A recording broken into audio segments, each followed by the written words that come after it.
Abby can't be here today, and she really wanted to see the oiling process. And since Birgit and Calvin don't seem to be here, and Wolfgang, I'll just share this um, Hmm.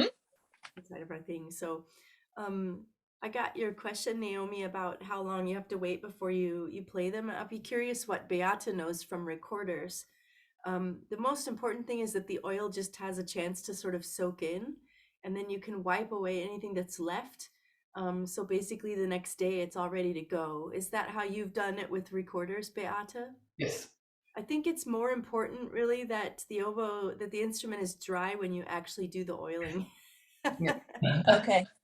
So, any instruments you guys want to oil today, are they nice and rested and dried out?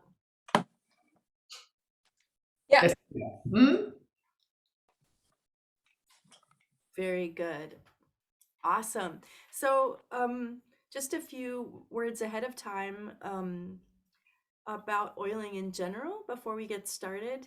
And I still don't really have all my mental capacity back, so we probably won't do 2 complete hours today. I want to just at least give you the information you need to do the oiling. And since we're recording this, you can come back and repeat this as often as you need to. But there's nothing complicated about it. And there's lots of ways to do oiling, and basically any instrument maker that you talk to has a slightly different way of doing it. So there's not a whole lot you can do wrong, but what everyone seems to agree on is that the instrument should be dry when you oil it. And the best way to get it dry is to be sure that you take it apart so that the tenons can also dry out. The tenons are these endpoints, and that's the points. These are the weakest areas because that's where the moisture tends to also gather, which I'm sure you've noticed as you're cleaning your instruments and stuff. So, but recorders are even more complicated than oboes because oboes are nothing but straight pipes. There's nothing complicated about it. Um, the the instrument makers don't agree on what to oil instruments with. My personal favorite is sweet almond oil. Um, yeah, there you go. Is that this one? Yeah. Yeah. And I have some older stuff that I have from the apotheca. They used to fill it in these things and give it to you, and you can see it's still very liquid. And this is the stuff that the cocktail that Wolfgang Kube makes. It's a linseed, and there's some citrus in it, and there's also a little bit of, I think there's a little bit of something, a thinning agent in it also. I do not like this um, linseed oil. First of all, it tends to harden after a while, so you really can't use it except when it's fresh. And I think it leaves a sticky residue on the oboe. So um, I think it might be something that would be good to use on the inside of my oboes because my oboes tend to change so much. I really seem to blow nice, hot, warm air into the oboes, and they really move a lot compared to colleagues. Like when my oboe makers ream my instruments, there's a lot of material that comes out, and they really move and change unless they're made of a pretty hard wood. Um, and the linseed oil um, binds it. It seals it a little bit better than the sweet almond oil, which stays liquid. Like you can see, there's almost no difference in the consistency of this one, which is really many years old, and the new one that I don't know how long I've had this, but you'll see yours is probably brand new, Naomi, and it's very liquid. It's What linseed? What's linseed? line Lines. Yeah. Okay. Yeah. yeah. Linseed. Yes. Yes. And Okay. Mm. but basically, I think there's nothing you can do wrong. I meant to bring the olive oil up. So any kind of olive oil is what Marcel Poncela uses. And the quality of the olive oil seems to be very similar to the sweet almond oil. Only, of course, with olive oil, you know that after a while that becomes rancid also. So just make sure that the oil that you're using is very fluid. That's really important, and make sure that it's not rancid. So those seem to be the things that everyone agrees on. Yes. And like I said, for me personally, I just really, really love the sweet almond oil. I think it smells nice. It always is it's very fluid. It flows nicely. It soaks in pretty well. It's not as sealing and rigid as the linseed oil. And so there's another nuance that I really learned from Armin Köbler, who I think some of Mhm. you know, at least Beate. He's a Mhm. recorder player and he's got a huge collection of instruments. Um, he oils his instruments on the inside first and lets them rest. And it makes sense. It's logical to me. I never had done this all my life, but it's there's a logic to it. If you oil the inside first, the pores of the outside of the instrument are still open, and technically it can soak in more. Mm. Um, and the bore can soak in more before you apply the outer layer. So I leave that to you. My entire life, I've always oiled the entire oboe inside and out at once. But since he said that, it seemed to make sense to me. So if you have the option to oil the instrument on the inside today and then maybe do the outside tomorrow, then maybe the oboe can take in a little bit more of the oil.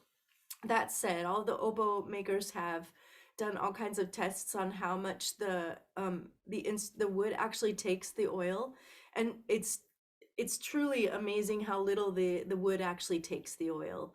If you like cut the instrument open, it just barely soaks up anything.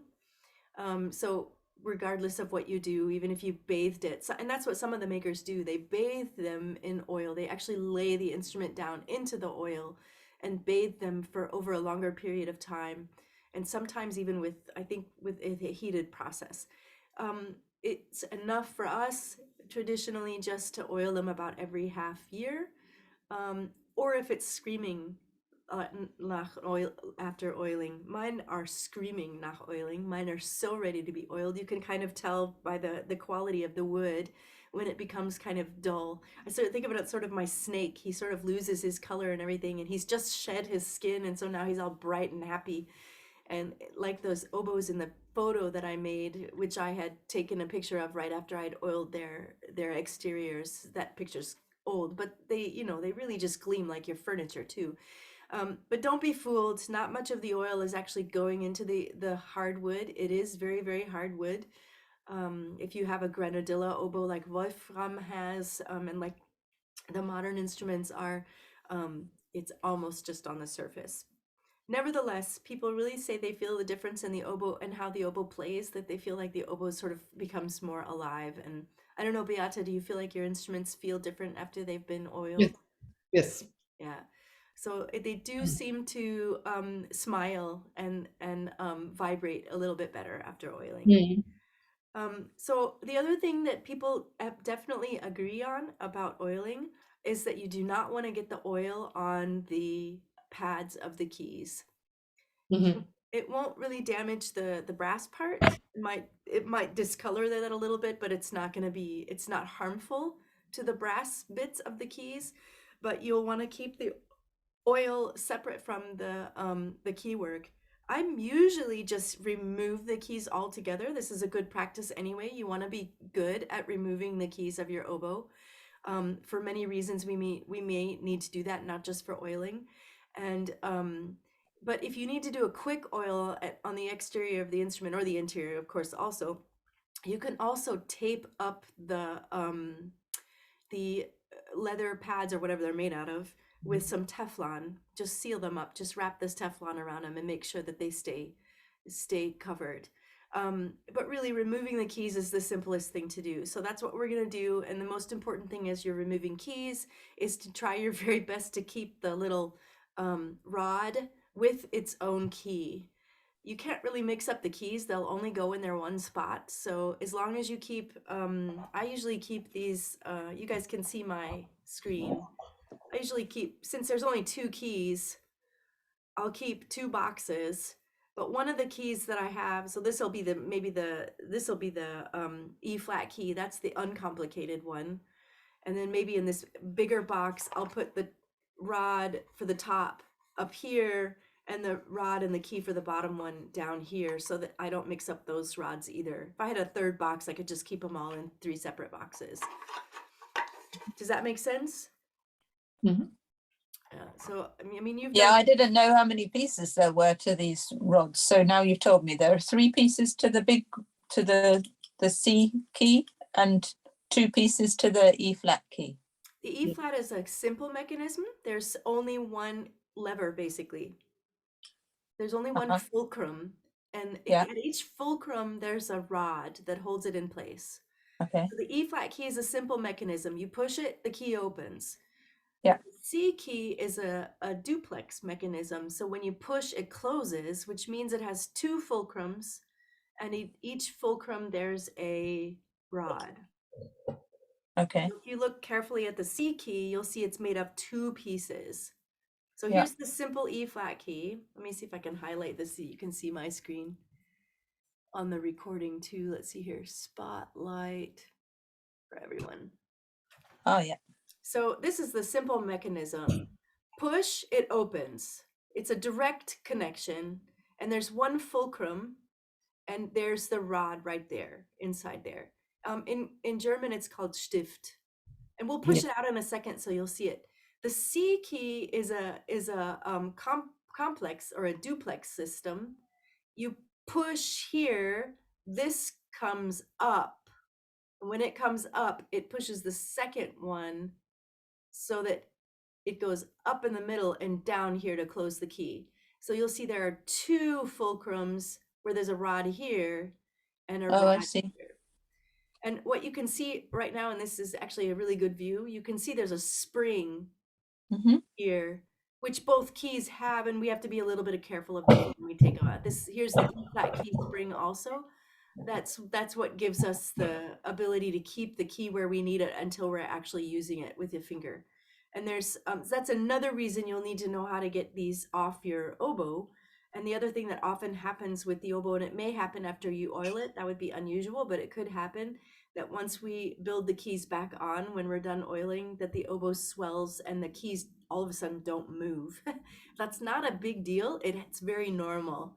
And knowing how to get your keys off and use a little bit of sandpaper to release the wood that's started to bind is a simple process once you know that. So I may actually show that while we're at it because we'll have the keys off anyway. Okay, so those are the basic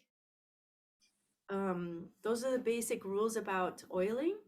I'll go ahead and oil one of my oboes on the inside and the out today. But I'll definitely start with the inside. And there are a couple of things you can use. I'll be curious what Beata uses, but I use kind of a combination of some flannel strips. This used to be a shirt I used to love to wear, and my favorite is an old swab, Mhm. an old silk swab. A lot of people use a feather. I don't seem to have my feather handy because I got away from the feathers. And then sometimes if I feel like it's just I want to go at it some more, I use some of these little This um, brushes. Mhm. brushes, and these are natural brushes. Um, and it, for certain things, I'll take a chopstick and wrap some paper towel around it and work on it. It depends on the oboe. The only oboe that's particularly challenging to oil is the oboe da caccia, and Mhm. we'll just need to do that at some point in a separate session. Naomi doesn't need to know how to do that anyway. And with the oboe da caccia, what you basically do is you plug up all the holes. That's why I have these earplugs here. Mm-hmm. You plug up all the holes and plug up the tenons on an oboe da caccia. So here you would plug this up with these. Um, use a little masking tape. Masking tape is malaband, I think. Mhm. Close up the holes on the oboe da caccia with the malaband, with the masking tape, and you Mhm.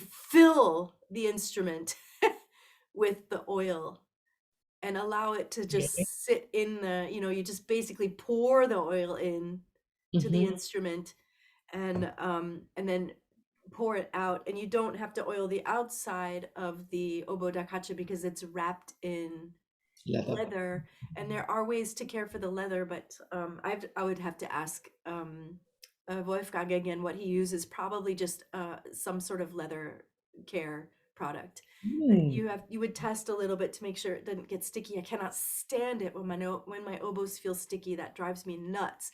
It just occupies bandwidth when I'm trying to play that I don't feel like I want to share with that kind of thing. I just don't feel like I have the sort of motion that we need to be playing these half holes at the speeds that I like to be playing them. And the oboe da caccia is an instrument you really have to be agile and fast on. So anyway, any questions before we get down to the business of removing keys and oiling? No, I'm a little bit concerned though, because having never done this before and being distant, and we're traveling to the UK next week, so I'm not likely to see you before we go. I don't want to go away with an oboe that doesn't work. I'm not really concerned because this is not rocket science.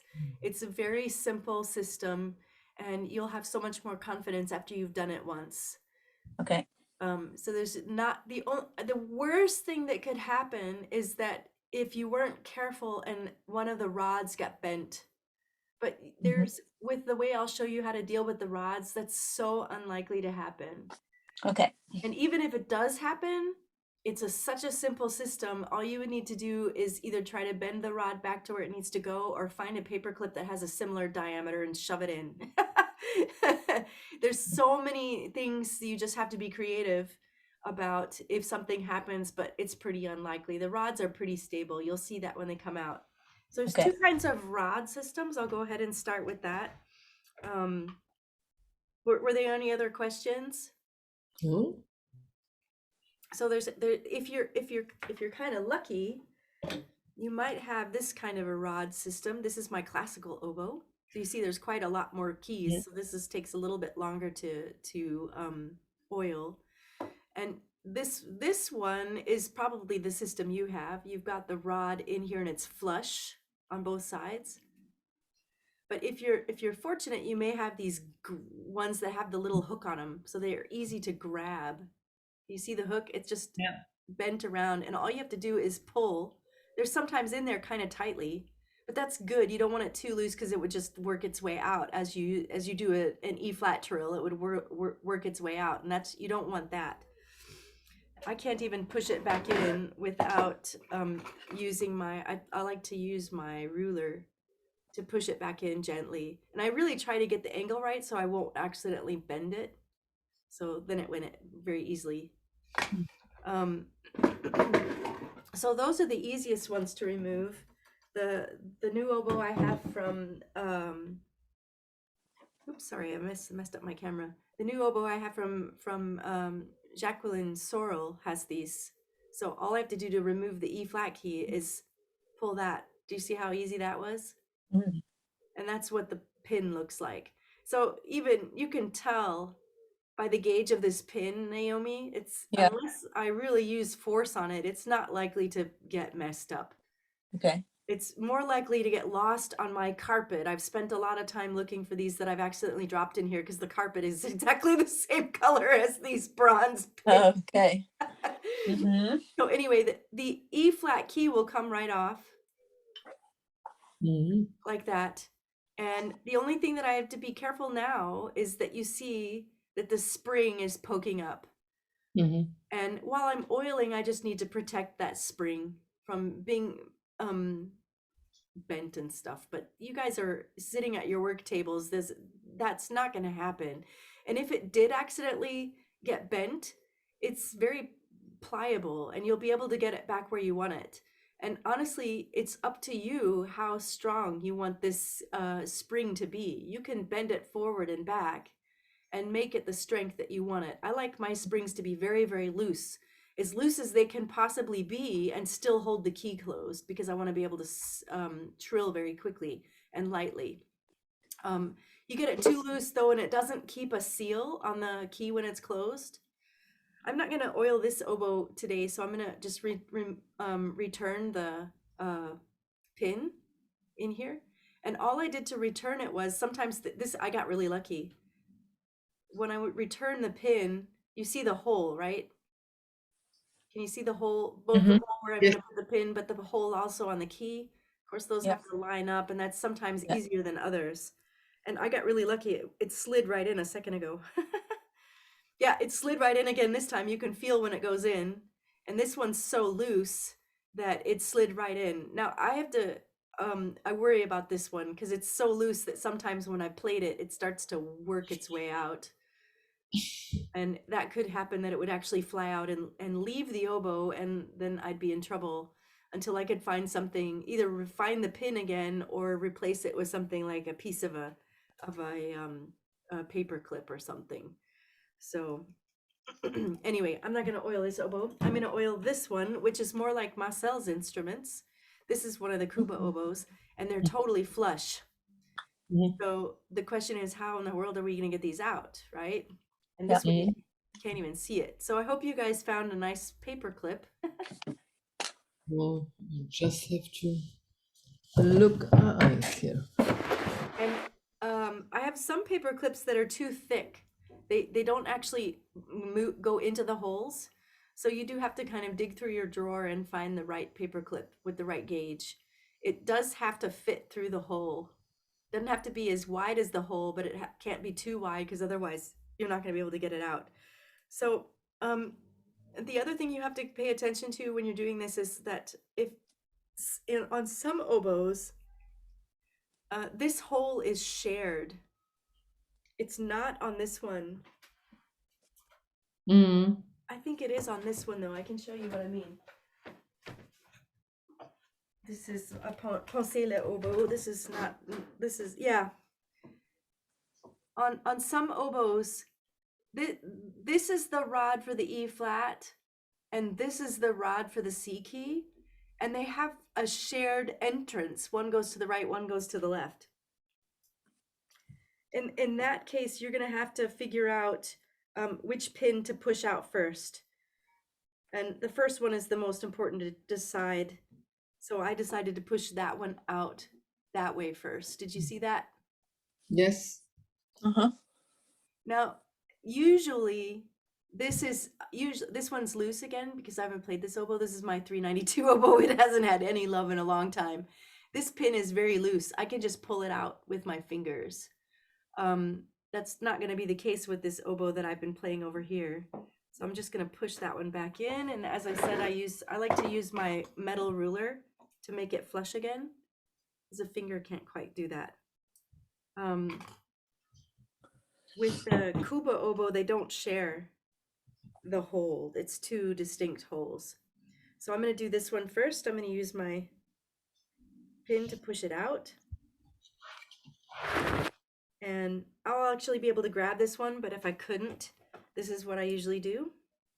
I'll grab it this way and pull it gently out. Now, this pliers has teeth, but I've never had any difficulty. I never try to grab it so hard that I leave scratches or anything on here. The key does have to be able to move on this pin, so I don't want to get it too mangled while I'm pushing and pulling it. The other thing that you'll need to look carefully on your pin, this one is not the case, but Marcel's oboes, he does a careful job of Mhm. giving the pin sort of a nice flat surface that will line up with the oboe.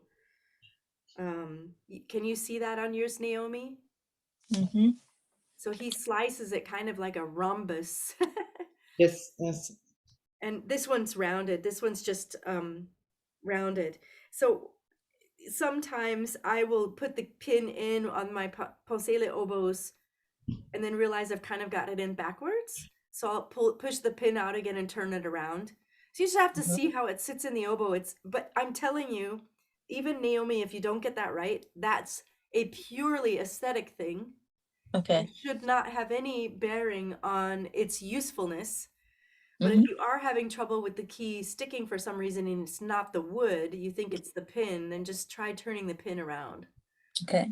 So here's what I'm going to do. I'm going to take my small box right here. Please make sure you can see this. I'm still holding the key on with my thumb, by the way. So here's the pin that goes to the E flat key. And I'm going to remove the key and put it next to the pin. And here, again, we have the spring, and there's even a little bumper right here. So I'll try not to get too much oil on the bumper, but it's not a big deal. The bumper is to make sure that we're not getting a clacking sound as we close the E flat key onto the wood. That's a silencer, basically. It's also helping me so that the E flat key doesn't open too far. If the E flat key went all the way down to the wood, presumably this hole would be too much open and give a too high of an E flat. Anyway, so that's step one. I'm going to grab my other little box and remove the next two keys.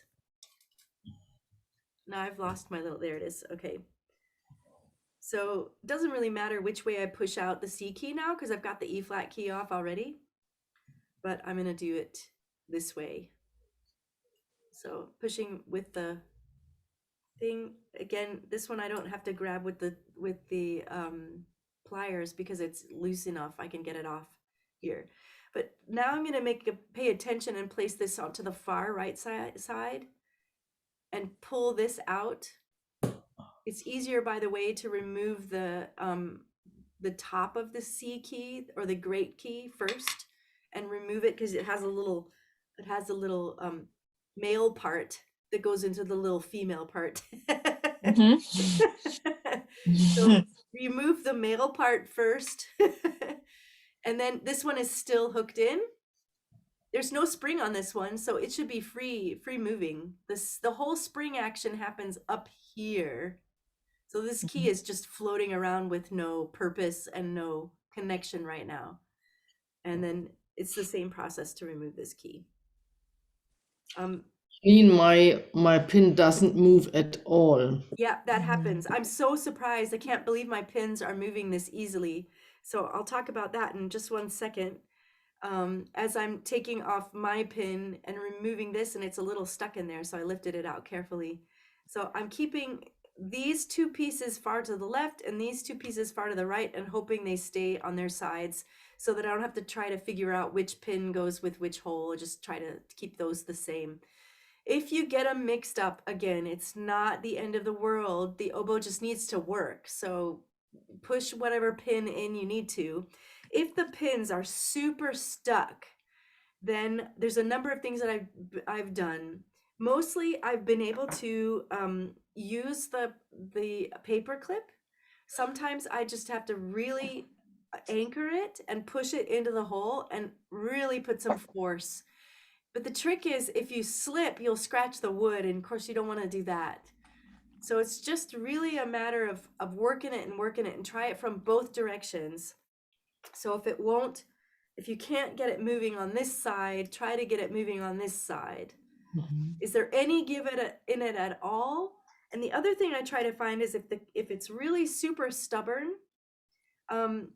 sometimes I'm lucky, like on this oboe, and the pin is already recessed on one side a little bit. And this is less the case on Marcel's instruments, which is what you have probably, Beata. Are you working on your oboe? Yes. So his because he does that very, very smooth wedge shape, his tend to not be recessed at all. So they're flush because he's actually, you can see he's cut it so that it imitates the wood. So this is what makes it difficult. So the best thing you can do is see if on one side, this one is almost poking out, and you can see I've already scratched the oboe a little bit there. Or I don't know if I did it or he did it, but this one has a little bit of, it's recessed a tiny bit. That's sometimes just the anchor I need to get in there and then hold it really strongly and then push. Sometimes I wiggle it a little bit and twist it. Are you able to get any wiggle at all?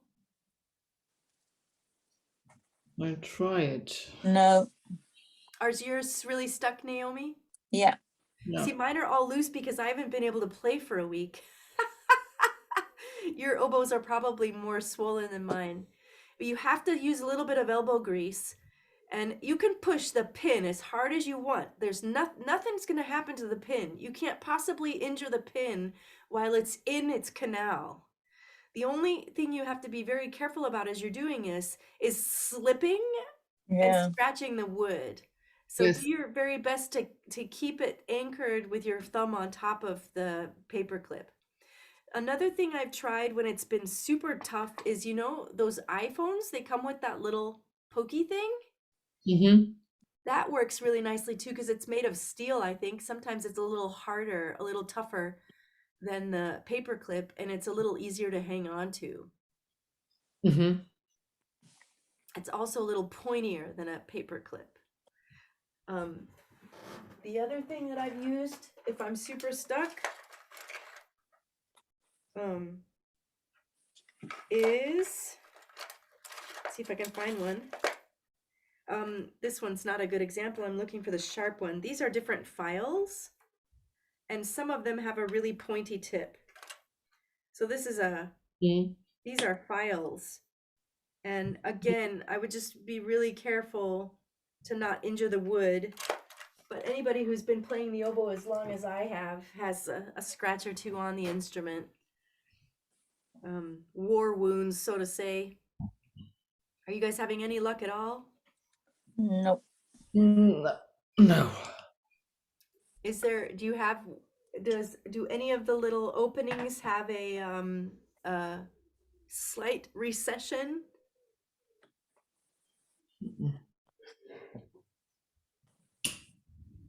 Because all you have to do is push it slightly. The rest will be easy. Just make sure you've got a little bit of a recession.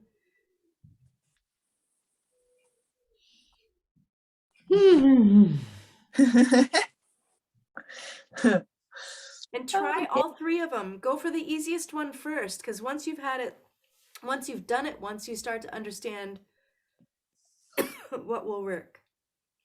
Yes, the easiest one has gone, but the other both, the other two Okay. don't. You just have to push harder then. Like I said, you cannot possibly injure the pin, so don't worry about that. Push the pin as hard as you want. At worst, you'll scratch the ends a little bit, and that does not matter. Go ahead and scratch the ends. That we can polish out if you're particular about that looking beautiful. It's easy enough to polish that out with some fine sandpaper later.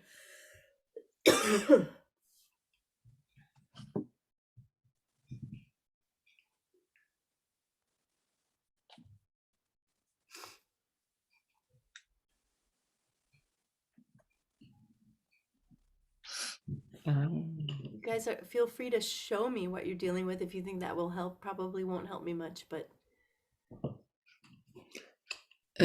Yes.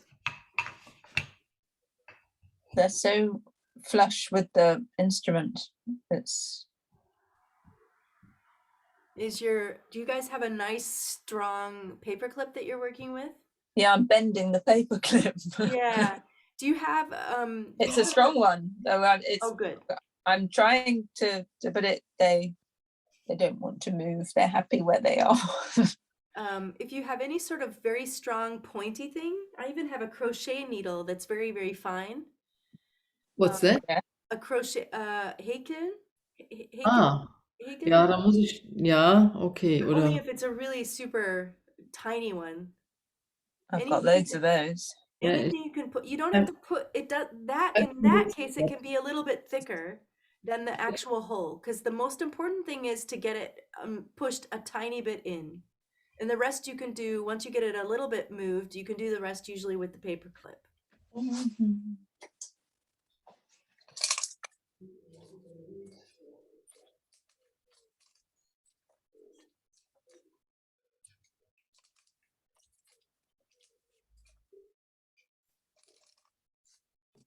And probably, Naomi, you're going to need the pliers to pull it out too. So hopefully you have little needle nose pliers nearby. Yeah. I don't think I'm going to get this to move at all. Gosh,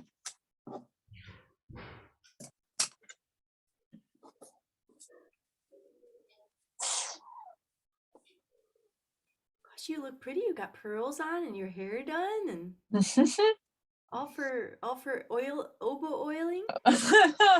Yeah, that's right.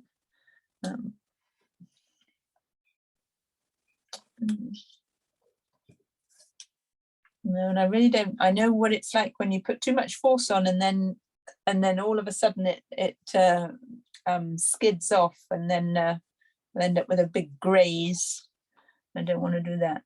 Well, you got to push harder though. I'm pushing. I've had 3 children. I know what it is to push. Were you awake for all 3 of them? Huh? Were you awake for all 3 of them? Oh yeah, yeah, absolutely. And one of them it came out backwards. Oh my goodness. I was awake for mine too. Yeah. And he came so fast, we didn't even have a chance to consider painkillers of any kind. Oh, mine were very slow, Oh. just like my oboe. Very slow, 15 hours later. Oh my gosh.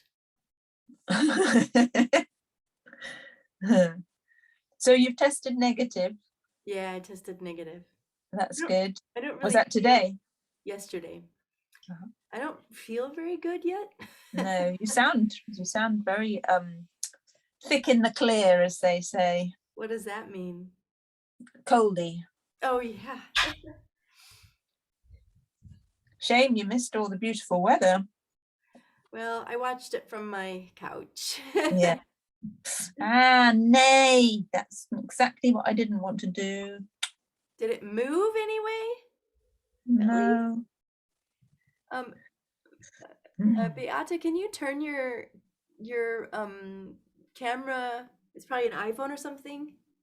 The Yeah. other way, like Landscape, quer, nicht hoch. Dann kann ich besser sehen, glaube ich. Ich probier's. Genau. I don't trust that. Oh, wenn es nicht hält, ist nicht so wichtig. Ich dachte, ich habe da deswegen einfach etwas größere Blick. Ich schau mal, was da geht. Aber wenn es nicht hält, ist nicht so schlimm. Ja, ich glaube, das hält. Nee, das geht nicht. Ja, dann mach's zurück. Dich aus dem Konzept gebracht. Nee, alles gut. So. Okay.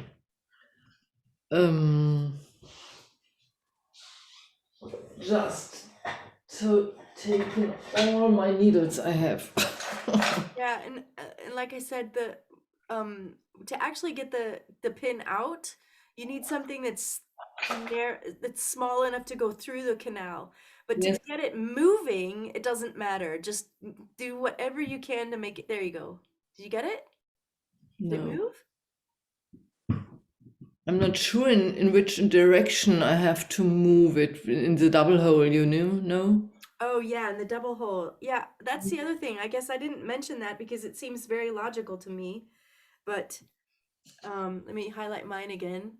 You do have to have the right, if you're using the wrong angle to push on it, it's definitely not going to To move. it's definitely not going to move. So I can show you this way. So Maybe. this would be the, maybe I should show you on an oboe that actually has its keys. This pin has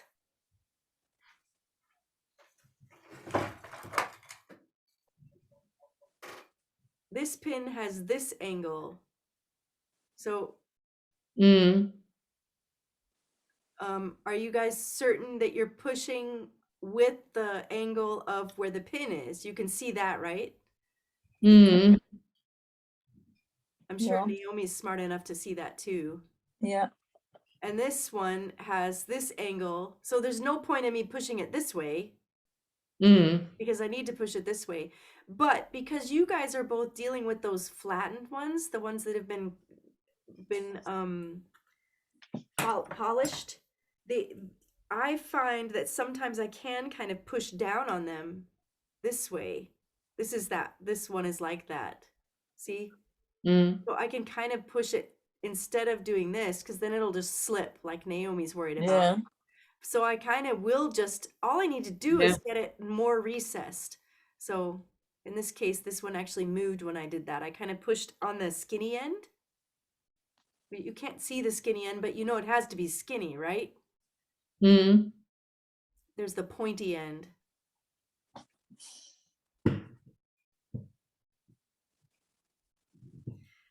Question, is it flush or is it actually poking out? Are the ends flush? Yeah. Ooh, they are a little bit, one is flesh and one is a little bit looking out. Okay, so another thing you can do to get it moving is one side is pushing out a little bit. Yeah, You can take something flat yeah, and at least get it moving. Push on the side that's poking out a little bit. At least you'll start getting it moving. So if this is poking out just ever so yeah, slightly. yeah, yeah. And so I'll use my metal ruler and at least start getting it moving. So if I push on that, Yeah. it at least gets it moving in the other direction. That you lose your advantage of the one side being that it may be that both sides are flush then. But even my ruler is something I can try to push with here. So I pushed it with the corner of the ruler and it started poking out there. Mhm. You've got stubborn oboes. Yeah.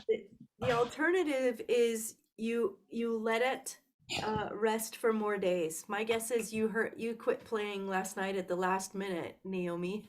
No, actually, because I was not just, I mean, I think I'm just going to watch today anyway and not oil it because I was tempted to play yesterday and then I just played my Oboe d'Amore and so I thought, oh, come on, then you've let it rest. So that's, yeah, but no, I can't move these pins. So I think I'm just going to watch. You can't move any of them? No, well, I don't see the point in if I can move one, if I can't move this one, the little E flat key, if I can't get that out, then I don't see the point in getting the other one out. Well, it would help to have some of them off. We can oil the instrument without removing the keys. It's a little bit easier with the keys off. So you'll still be able to oil it. That'll give me the chance to show you the Teflon trick. Mhm. And Yeah. then you just have to use some finessing to get under the keys and still be careful of the springs. So it's still possible to oil the instrument. But see if you can get any of the pins off because any of them will help. Yes, the lower C part is moved. Has moved. Do you get both of those off? The lower key, C key is off. Okay, but the other two are still on the E Yes. flat and the top of the C key. Yeah. Yeah, so you can even try that, Naomi. The bottom of the C key, the bottom of the great key. Yeah. It is possible to take the girl part off first. Uh-huh. So try that one too for sure. I can't believe you guys can't get them off. You need more elbow grease. You gotta push. Imagine you had a concert tomorrow and you had to get it off because the whole oboe was stuck. You've got to be able to. This is an important technique. It's not. You can't weenie out of this because there are some times when we have to get the keys off because they're wedged in. I think Naomi, we had that at the beginning of your oboe once, didn't we? Did the keys stick a little bit? It's pretty typical. I don't remember. Don't think so. Okay. But I'm tempted to send mine. I've got to send it to Marcel anyway to be re-reamed so he can oil it. It moves. Yeah, he will oil it for you. So this is an example of the keys sticking. This is the one that oh no, they're free again today. Nope, this one's stuck. So this key is not actually, this is an oboe that just came back from being overhauled. And the C key is bound. This is not a big deal though. This is a simple fix. I just have to pull the pins out and sand it down a little bit wherever it's stuck. It's going to be stuck either here or there. And that's where you become violent. And if I had to play a concert tonight on this oboe, I would do anything I had to get these pins out so that I can free the keys. And it's not a bad sign that the keys are bound. It just means that the humidity has changed. It means nothing other than that the humidity has changed and the instrument changed its proportions a tiny bit.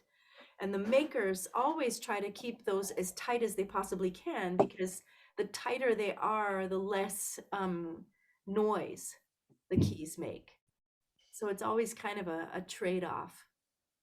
Looser keys and a noisier instrument that's sort of rickety, or tighter keys with the danger that they may bind, like that one did. But that's normal. We just pull it apart and sand it down.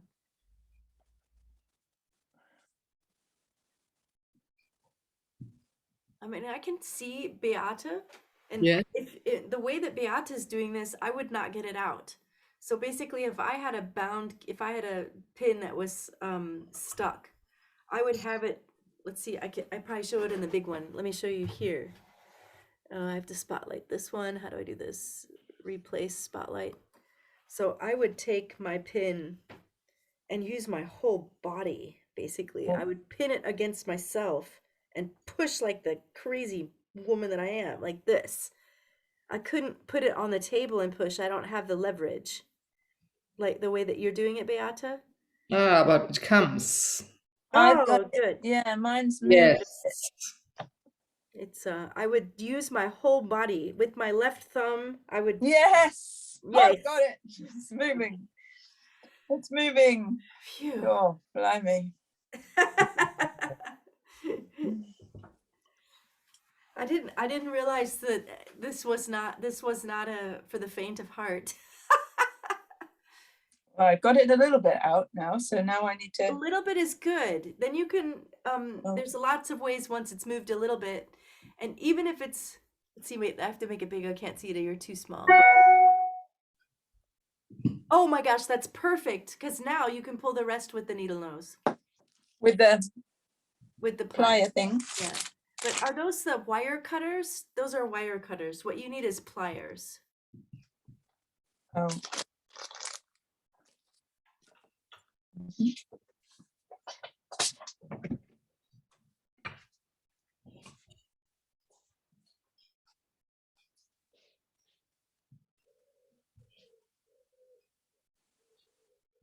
Yes, it moves. Yay!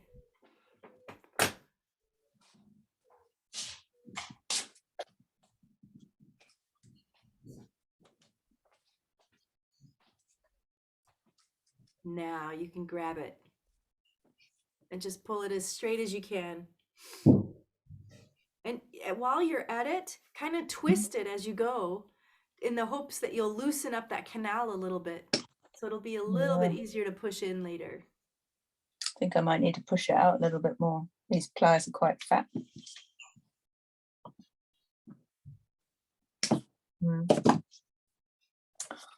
Yeah, come on. With these needle nose that I have, with this kind, I barely need anything Yeah, to got get a it. grip on it.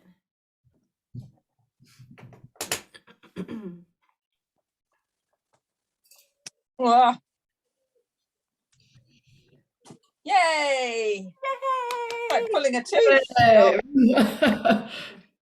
It's like pulling a tooth out, isn't it? Right, I'll put that in a pot with the. So this key just comes off, or what then? I know you must have been. Were you on the E flat key? Yeah, Yeah, that one just. but it's kind of stuck. Oh yeah, you have to sort of Oh yeah. jiggle it a little bit. It'll come free. Okay. Do I clean it while I'm at it Oh sure. from all the gunge? Yeah, gunge removal. Okay. Right, that's one key. Whoa. Well done, me. Right. By the way, if you do notice that the key has any oil residue on it, you can use a little bit of spiritus and a Oh, yeah. what do you call it? A Q-tip? Yeah.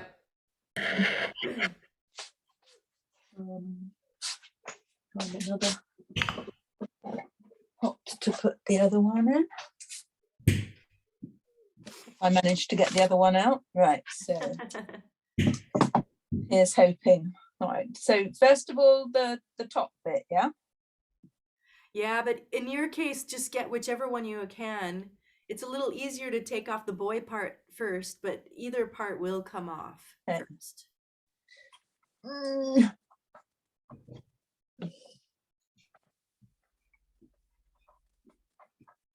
Beata, so- how are you coming? Hmm? How are you coming? Um, Did you get all three of them out yet? yes, from the oboe. Now I'm working with my Damoro. Okay, good luck with that too. That'll be a different system because that's a different bit maker. That's the same system. Oh, does it also have the But they are very long. The pins are very long. Oh And yeah, that's the way not so nice verarbeitet. Yeah. Those are by what's her name? Aneta does the key work for those, I Yes. think. And she's pretty pingelig, I think. So that ought to Mm-mm. be no? Oh, Mm-mm. okay. Not at all. Okay. Also Wolfgang is a major pingelig. Ah, scheiße.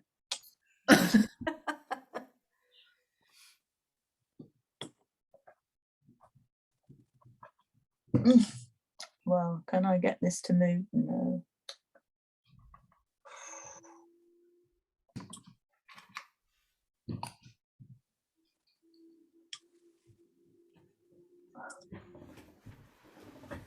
I think he made this very well. I don't think he wanted it to come apart.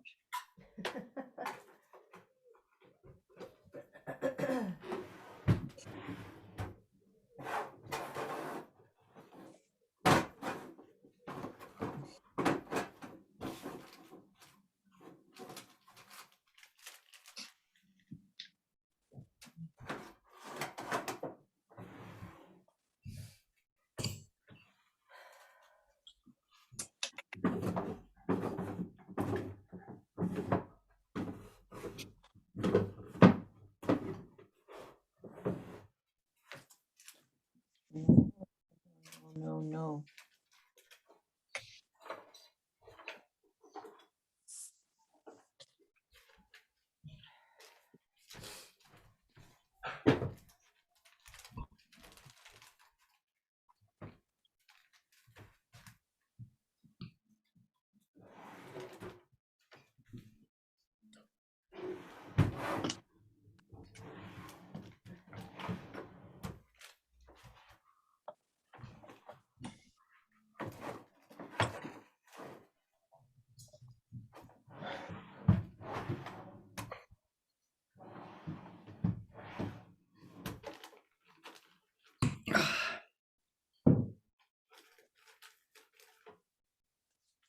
Do you have a secret for the top part of the great key, Beata? Because I think you've got the same oboe as me. Pardon? Do you have a secret for how to get the top pin out of the C key? With what did I do it? With the crochet needle, I think. Did you do it from the joint hole or the other hole? The joint hole is in the middle. Yeah. Did you do it from there or the other side? Don't remember. But no, I did it from the joint. Yes, from the joint hole. Yeah. Yeah. You'd have thought that would be the easiest way, but mine seems to be stuck. And now the last one. Have you used your body? You really anchored yourself? Mm-hmm. And do you have a crochet needle that's very fine? Yeah. Not here. No, I've got a paper clip.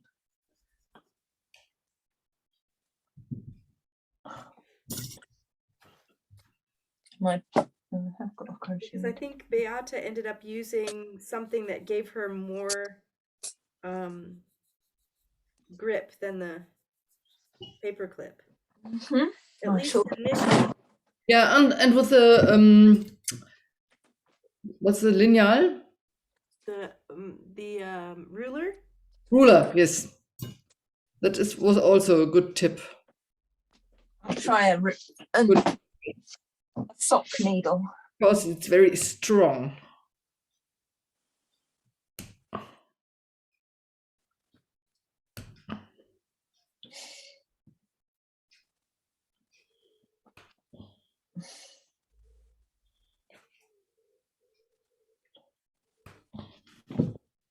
Now I'm bending my sock needle. Oh no. Oh, don't worry, I've got those of them. That's not going to work. That one. Yeah, the needle probably doesn't have it probably slips too easily, don't you? I would imagine.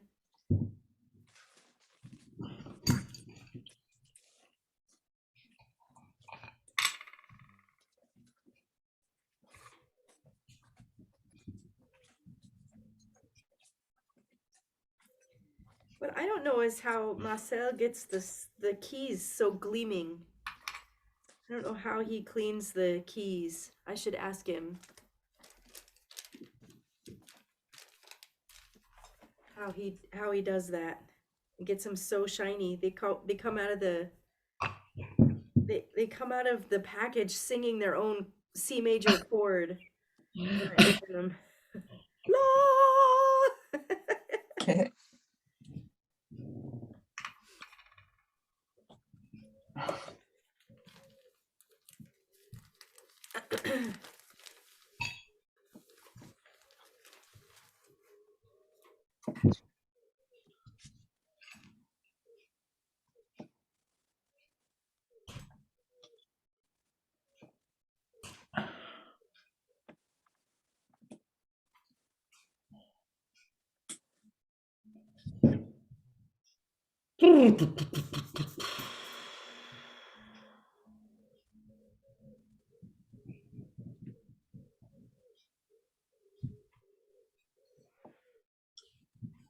Oh.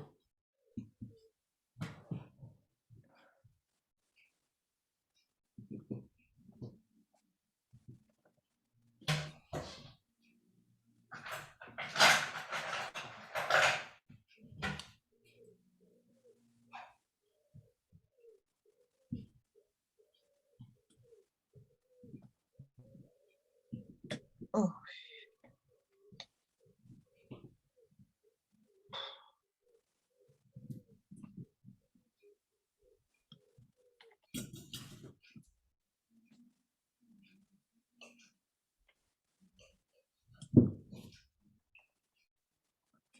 Okay, for the record, ein Silberputztuch seems to be doing the trick on my key.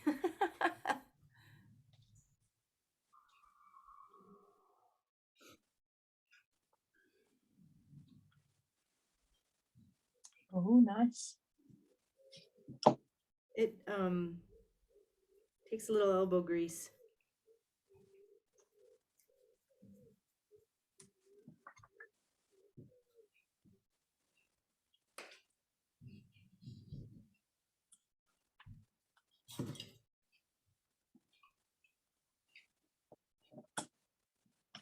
I guess there must be some sort of brass polishing chemical or something, right? Yeah, Yeah. It must be different than the silver polish chemical because this is sort of doing it, but yes, we have it. It's called brasso in English, but I don't know what it is in Germany.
No, no, no, no, no, no.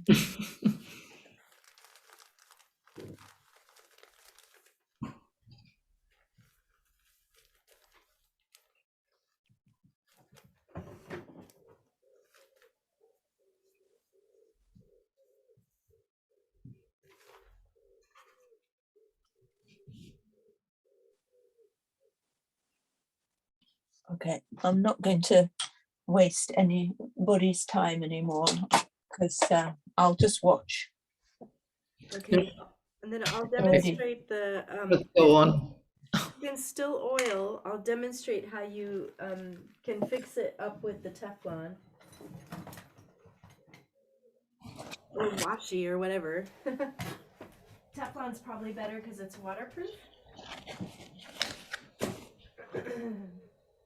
No, of course I can't find my Teflon.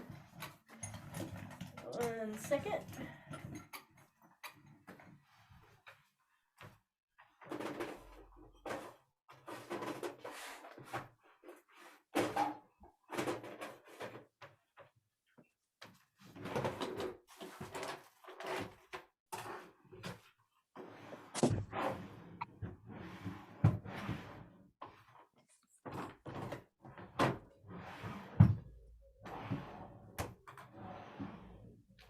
Okay, a little bit weird. I can't find my Teflon. I wonder if it rolled out of my container. That's weird. It's not where it's supposed to be. Well, let's pretend this is the Teflon. Mine seems to have disappeared. This is let me see if I can make this big. This is actually washi tape. But Teflon would be better. Washi tape is a paper product, so it's probably the oil would seep through. So this is just as an example, since I can't locate my Teflon. I would just take off about so much.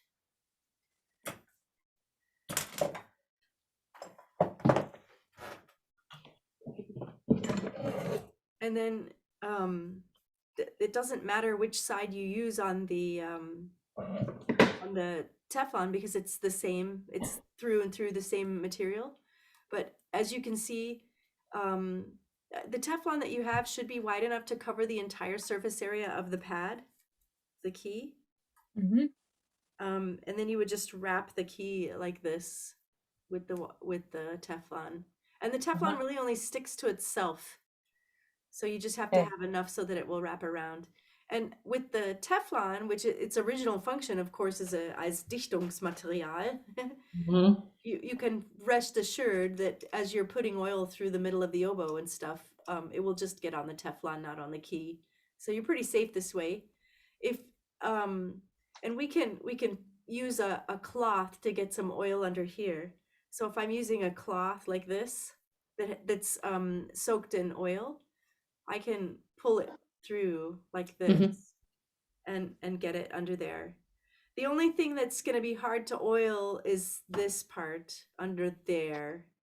But even this is easy enough to oil because the spring is up there. We don't have to worry about the spring there. And with the E flat key, which I think you got off anyway. Yeah, I'm trying to put it back together again now, which is yeah, but proving. don't put it back together yet. Leave it off. At least you have that one off. Yeah, but I'm just going to watch. Well, you should oil anyway. So put some Teflon on the remaining key and protect it that way. And this is the quick oil way of doing it anyway. Did you get all of yours off, Beata, or is yours stuck too? Oh, one is stuck too. Okay. All right. Well, you guys lose points for not getting the keys off.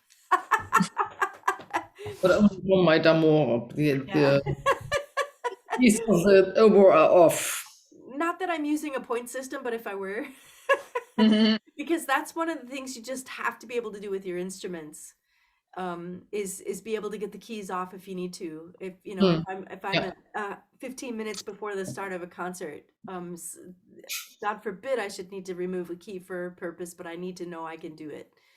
So anyway, if you've got those taped up, then you can begin the oiling process, and we'll start that in the. Doesn't really matter in which order you do it. I'll start with the middle joint because it's a little bigger, and you guys may have. You can see that where the key goes because this one the color has changed for whatever reason where the keys go. Yes. And the first thing I'm going to do is I'm going to oil the inside. The other thing I want to protect from the oil is I really don't want to get the oil on my thread. Yeah. But at the same time, this needs lots of oil right here because this is where the moisture pools. Yeah. So this is a very important part of getting the oil on. All right, so the way I usually do it is I'll take my oil. This is the way that Amin likes to do it. I gotta get a little bit better view up here. Maybe he will get use some sort of tool to dump the oil. Wait a second. Oy! I can get this thing off actually, so there's more oil coming out.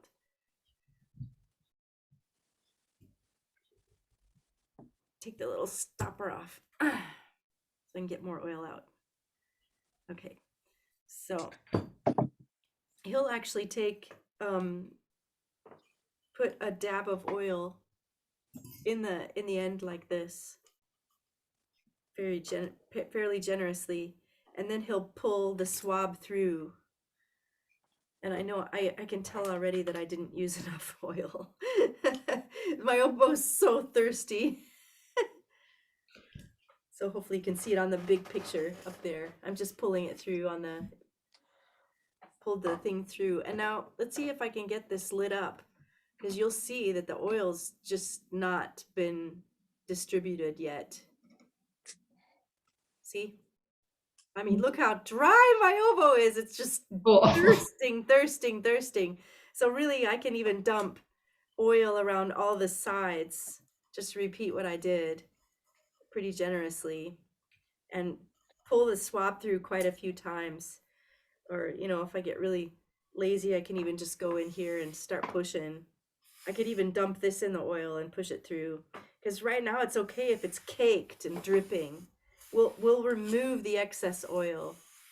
So really however you push it through the instrument doesn't matter.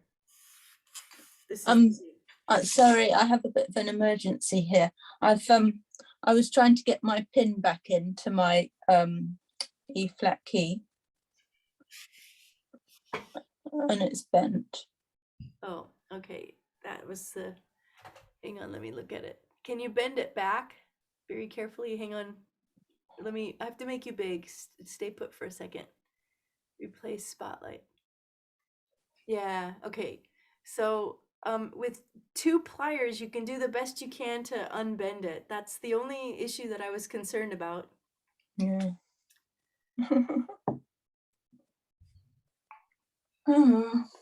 So try to use 2 pliers and carefully bend it back. I've only got one. The other possibility that you have is to see if a paper clip will do the trick until you can get a replacement.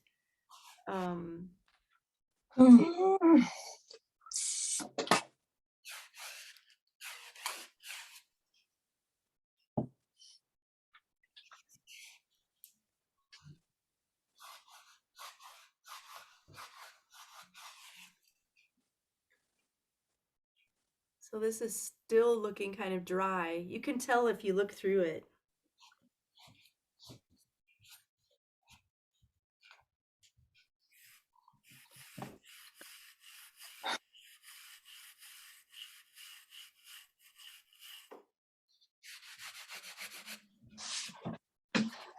Of course, this is the other spot that you want to be sure has lots of oil, because that's where a lot of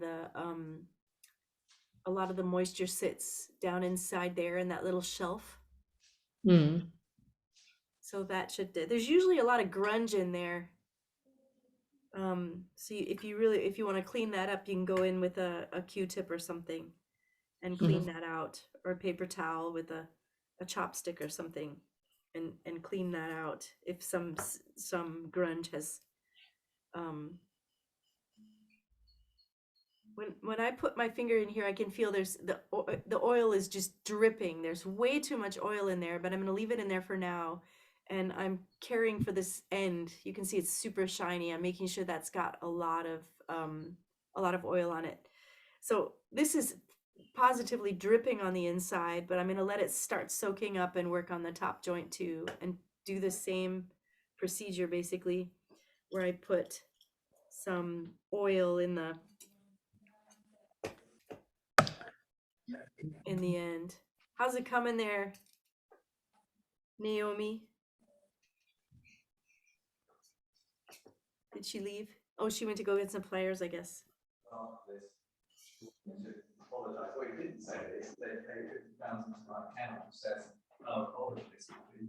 This is on the top joint is where my swab works the best, usually. And if you find your oboes really, really thirsty, you can even dip the swab in the oil. Oh, a two-man job. Hi, Yeah. Philip. So, Hello, Janine. Did you guys find a second pair of yeah. pliers? Sometimes what I do is I get some leather to protect it while I'm bending it, so I'm not getting too many ridges and cuts in it. Well, I think it might be too late for that, but no, it's only got one bend. has it got to be It's got to completely be straight? straight. Yeah, Yeah. okay. Gotta be well, straight, yeah. keep going. And Beata, I'm actually gonna put my swab in the oil because I feel like it's my oboe is so dry. It just needs.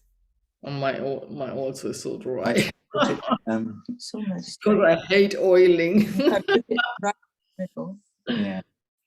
And then I'll do this. this Let's see. one I'm showing you on right the big in the picture middle. now. Look, I go back and forth and kind of twist it so that I can make sure that the oil gets nice and distributed.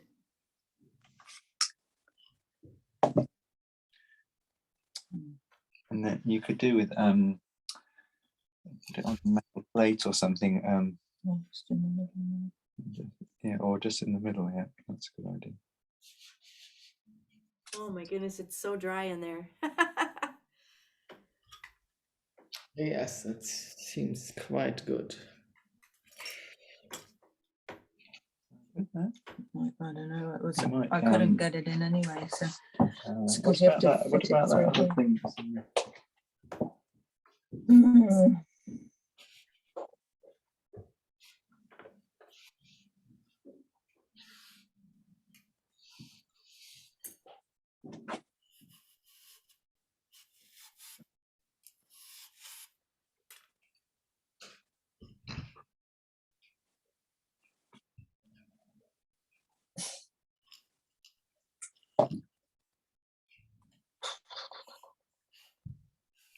Oh, my oboe's gonna be so happy. How's it coming? You guys able to get a grip on it? Naomi, did you get a grip on it a little bit? Yeah, it's If you kind put of nearly it, straight. put it in there. Would that help? It's nearly straight, isn't it?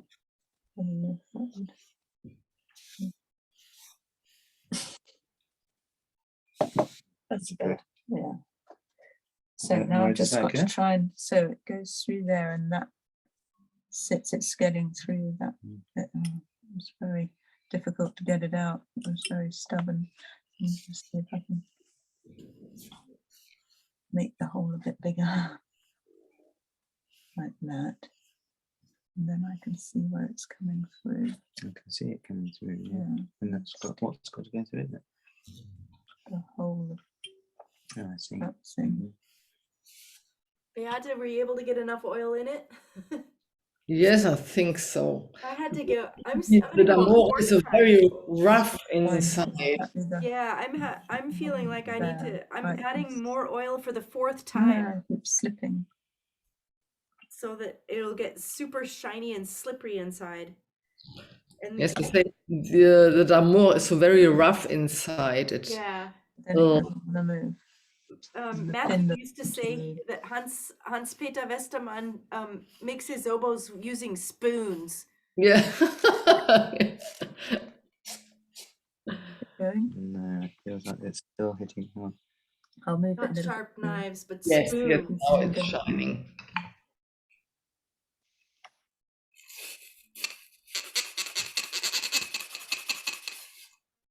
No? Let's No, see. That's the holes there. Right, should be there. no, perhaps it's a bit too. Mhm.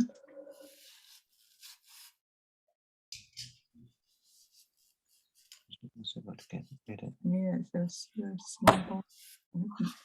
Through the other hole. Now it's starting to look shiny. I wonder if I can show this on my camera. It's super slimy, shiny now.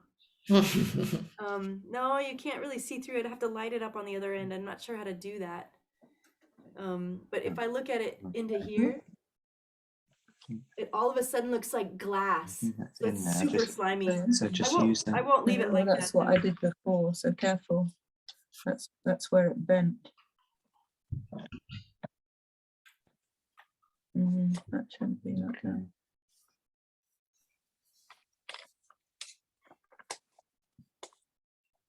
But it I is think in, you isn't might have got it? it through one.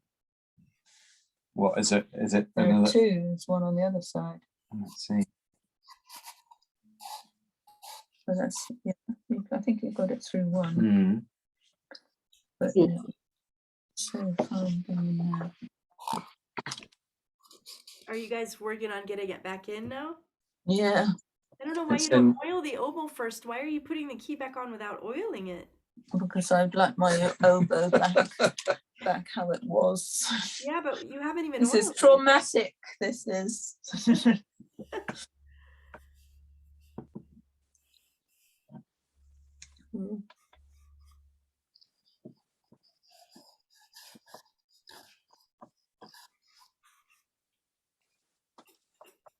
Okay. Well, you guys can decide to do the outside a second time, but since in order to show it, what I'm basically doing is I used this piece of fabric Let's see. to pull some of the extra Obviously you need to oil take it out out of the again. inside of the bell. Yeah.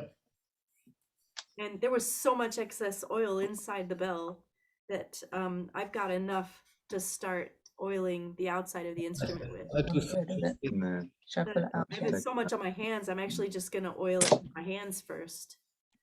The nice thing about using a cloth is that the cloth will get into those ridges. Just make this hole bigger. See if we can get the Right pins there. through the hole first. And I don't pin need to doesn't want to oil move. this plastic bit right Yeah, here. you see the pin's not Perhaps you moving. did. Well, but it came out, didn't it? Yeah. Oh, ivory bit And there. perhaps if you oil it a bit now, then that's what you were doing originally. No, was you're it? not supposed to get oil on it. Not You're on the leather of the pad. The oil won't bother the. Can we put a bit of oil on the pin to? Yeah, make yeah. I go would through? recommend that. Maybe lube it up a little bit. Yeah. So if I get this just right, you know what they do in this shop is they have a piece of this fabric on a lathe, and they oil it that way. So they'll pull it across there.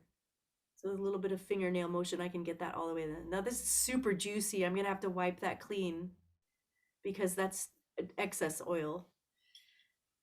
And this is the trickiest piece because we just have to be careful about the This is great, I can see that. springs here. And so I'm gonna just start Not yet, there because that's the right. critical part. Um, And that make sure that doesn't there's get oil plenty in of oil going down in there. I don't worry about those bits down in there very much. Just get a nice bit of oil around these parts, being careful not to get stuck on the springs, because they What you will, were doing you can was- make yourself bleed on the springs, or you can Right. accidentally bend them in out of the way middle, if you get the quite a fabric good stuck on idea, them. rather than either end. So it's nice to get in there in these holes if you have a Q-tip or something. Oops, that one's too big. But just get the oil also down in those holes. like that. That's the best way to do That it. didn't actually Yeah. get, it's In the middle. undercut, so I didn't quite get What that region? oily in there. Mhm. So I can use my chopstick to get in there with the oily Try and cloth. put it right in the middle. Hmm.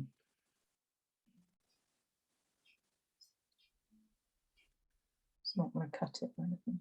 No, Yeah, no. it's actually oily. It doesn't look like that in the video because this is stained on the outside, but it's the regular boxwood color on the inside. And then I could even use my hands because they're so oily to get the rest, the biggest surface area here covered. I guess I don't worry too much about the tone holes, but if you want to go in there with a the end of a chopstick or something, sometimes they gather a little bit of That's good. a little bit of dirt. So this is a chance to get them out. I will say that if you're doing this, if you're cleaning the tone holes right before a concert, you've already had the rehearsal, don't do it because your intonation changes when you get the grime out. So if you actually, it happens in the C hole a lot because of the sliding that we do.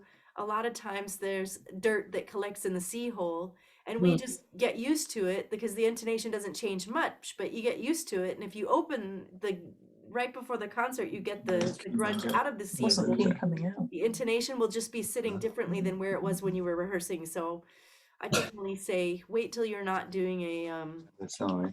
Mhm. between rehearsal and concert to do this. You wouldn't do that anyway because the oboe needs to be resting for the oiling process. Oh, But maybe that's leave the easy. dirt in until after the concert. Yeah. All right, so this Try is putting that thing in just again. using my fingernail to get it try to get down into the little cracks and stuff. I don't worry so much about these ridges where the keys go because I just don't want to risk damaging the little springs. But they're pretty resilient, so you know if you push them down, that's what they're meant to do. You can push them up and down. That's what you're doing all day long when you're playing anyway. And if you want the key to be heavier, you would pull it further up this way and bend it actually so that it has a different, it would be, the angle would be up more. It's You not want the gone. key to be quicker and lighter, you would bend it down a little bit so that it would lie closer to the oboe. I like these are set up pretty It nicely. will I'm not go going to through, change will it? them I'm just looking to see. because I like where they are right now. Okay, so that is a fully I mean, it obviously oiled depends on oboe. what angle it goes in as well, doesn't Yeah, it? but I it Although has to didn't go really in like with it. these the bits beveled because he's bits. sheared it. Yeah. Here's again to get into these little things. I'll use the soaked. I just dipped it in the oil again. I'll use the soaked cloth and I can't get it to go guide through it the into hole. those No, well, that's because it's still spots. They usually that way. can't reach them It's even still with the a fingernail bit because they're bent, down in so there. everybody knows You can it's try.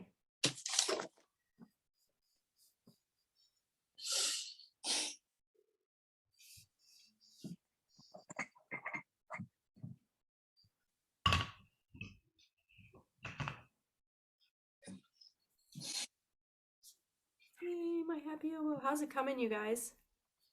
And not yet.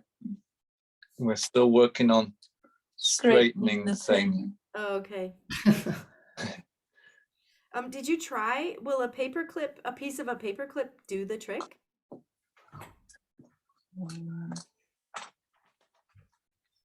Will it It should, shouldn't it? But does it go in and stay in? Only if it's a thick paper clip and it's kind of thick. You can put a thinner paper clip in. You just have to bend the ends so it doesn't fall out. Yeah. It'll do the trick though. Just make a little curly cue on both sides. still a little bit crumb, I think. But Okay. I'll do with it. So this is another critical area right here that needs a lot of extra oil. I need wire. These are wire cutters, aren't they? yeah, And then I'm going to try to make sure that this gets flat with oil things will too. cut wire on there. part is not so critical because it doesn't really gather water. There's no way for water to get up here usually. But this is another place where water will gather. And this is a fairly new oboe, so this one's not suffered. But if I showed you my oboe that's 20 years old, you'll see that it's definitely been around the Yeah. block a few times. So this one doesn't need to be oiled up around here because that's the Kunststoff. Now Yeah. the whole oboe is just swimming in oil. So the last step that you have to do is to wipe the excess oil off, and you can do that with a soft cloth, or I really like these. This is a reusable paper towel. It's made of bamboo. It's very soft.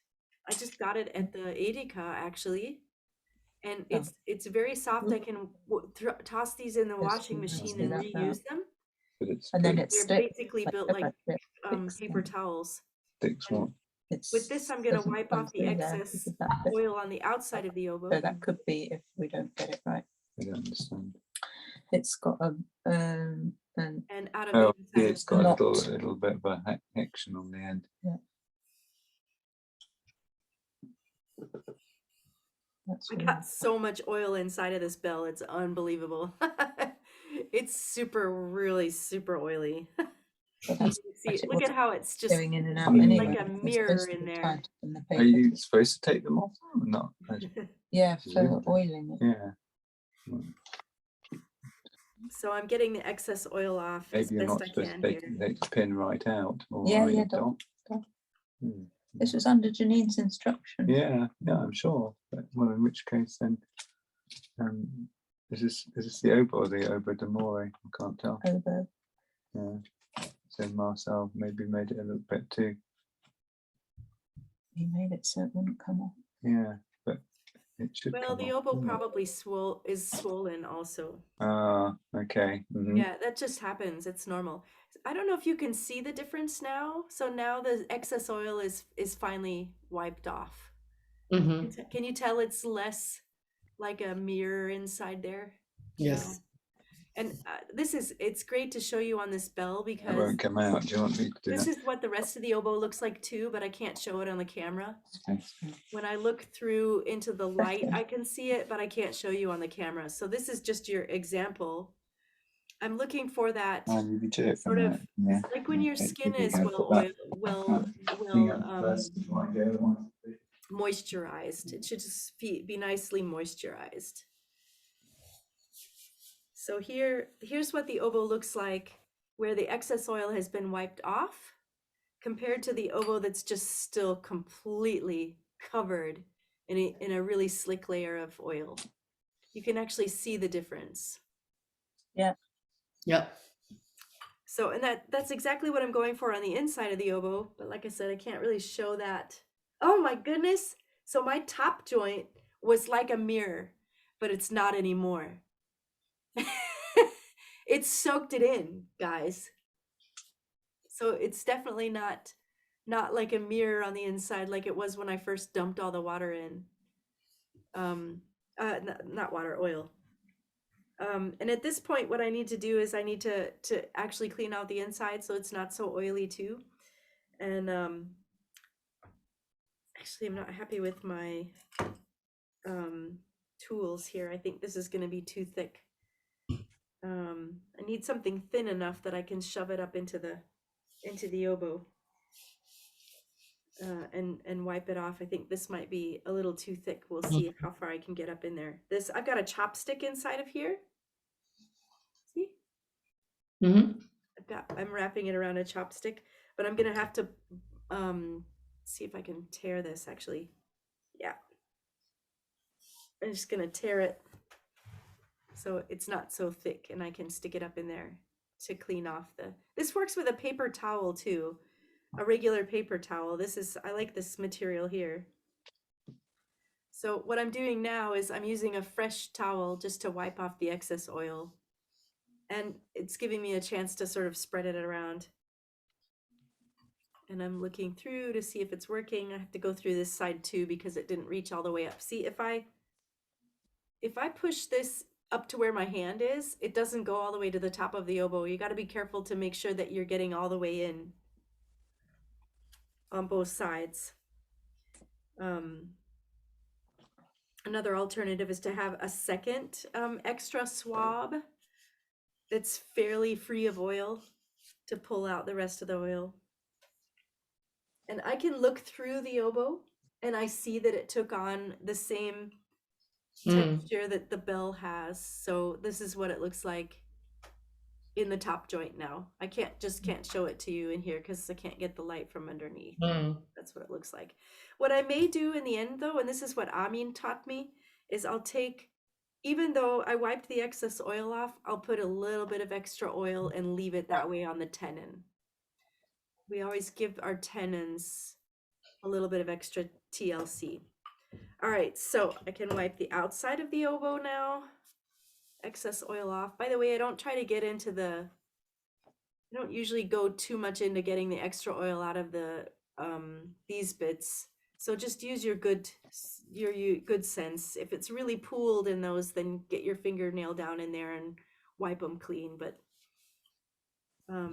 they can usually handle a little extra oil there on those bits. So now you can see that the texture of this oboe, this joint has changed. Also, it looks well moisturized but not greasy.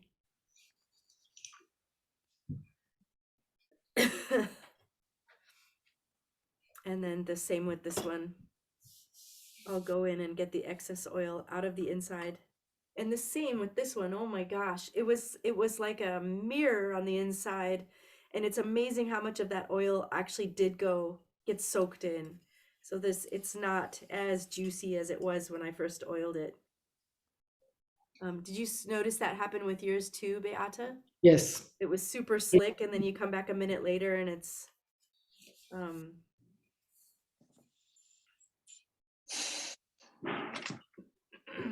Naomi, I kind of lost track of where you are now.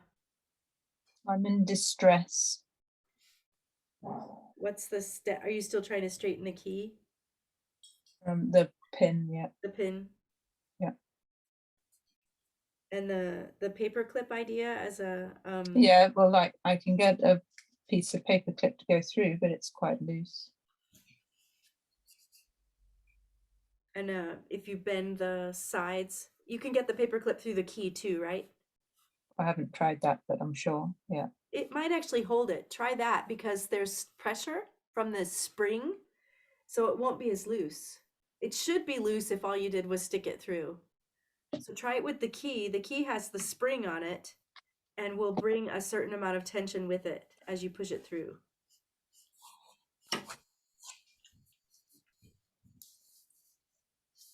Okay, my middle joint is looking gorgeous on the inside. I have to go in from the top and the bottom because, as you can see, if I push it all the way up to my hand, I won't get all the way through the length of the oboe. But if I go in at the top and at the bottom, I basically meet myself in the middle. Yeah. Oh, here you can actually kind of see. Yeah. It's not entirely even, so I'm going to keep working on it a little bit. You can see that when the oil is not entirely evenly distributed. And I'm actually going to turn my towel around the other way so it will soak up a little bit more of the excess oil. I really like this bamboo paper towel stuff. And technically you can throw it in the wash and reuse it. It's supposed to be reusable paper towels. That's the idea. And it's over like with those bamboo toothbrushes and Q-tips and stuff like that. I've been using this for a lot of things with the oboe since I found it. Okay, that's starting to look pretty good inside. So the last thing I'm going to do is going to wipe the excess here off of the outside of the oboe.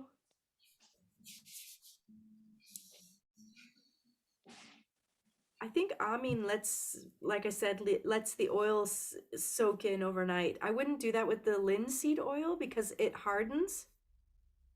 But with the olive oil and with the sweet almond oil, they don't harden. So even if I left it soaking overnight, I'd be able to wipe it out in the morning. Oh, we've got a standstill.